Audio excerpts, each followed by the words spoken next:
Hi there, I'm Dr. Chris McNeil with MetroDetroitChiropractors.com. Often I'm asked, can whiplash injury symptoms return in the future?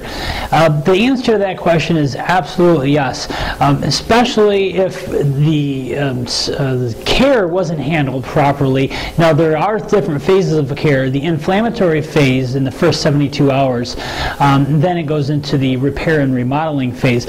Now, especially if a patient or a person didn't get the proper care through the remodeling phase, where your body's laying down new collagen, laying down new tissue, rebuilding the tissue into the remodeling phase, and maybe they were only using medications prescribed by their medical doctor.